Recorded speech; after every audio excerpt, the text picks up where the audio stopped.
कैसे हैं बच्चों?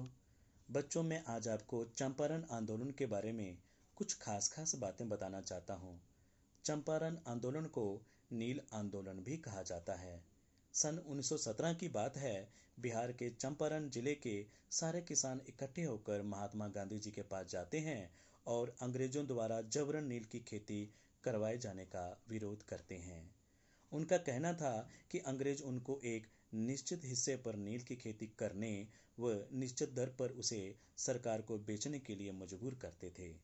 नील की खेती के लिए समाज के सबसे कमजोर वर्ग यानी दलितों को नील की खेती का फरमान सुनाकर अंग्रेज उनको खेती के नाम पर कर्ज देते थे, जिससे कर्ज में डूबे ये किसान जीवन भर बंधुआ मजदूर की तरह अंग्रेजों का काम करते थे और अंग्रेजों के कोड़े खाने के लिए विवश थे।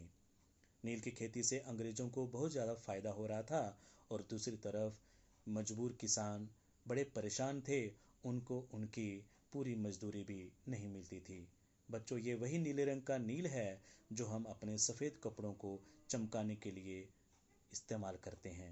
नील की खेती यानी नीले रंग बनाने वाले पौधों की खेती किसान इसलिए भी परेशान थे क्योंकि इस नील की खेती में बड़ी बदबू आती थी और नील के पौधे की जड़ जो है इतनी गहरी होती थी कि उनको धान की फसल उगाने में भी बड़ी कठिनाई का सामना करना पड़ता था।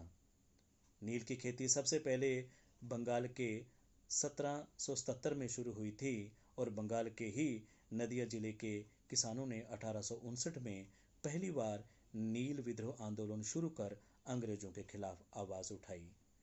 धीरे धीरे ये आंदोलन पूरे भारत में फैलता चला गया, जिससे सभी धर्मों और जातियों के लोगों ने मिलकर काम किया। तो बच्चों, किसानों की दुर्दशा को देखते हुए वर्ष 1917 में महात्मा गांधी जी ने चंपारण पहुंचकर किसानों की स्थिति की विस्तृत जांच की। गांधी जी के जोरदार विरोध के बाद अंग्रेजी सरकार ने जून 1917 में एक जांच कमेटी बिठाई, जिसके परिणाम स्वरूप चंपारण कृषि अधिनियम 1918 पारित हुआ, जिसमें नील बगान मालिकों द्वारा किसानों पर लगाए गए विशेष नियमों से उन्हें मुक्त कर दिया गया। बच्चों, गांधी जी ने इस आंदोलन को बिना लड़े, बिना हथियार उठाए, बिना किसी हंगामे और बिना कोई पैसा खर्च किए पूरे देश को नील की जबरन खेती से मुक्ति दिलाई।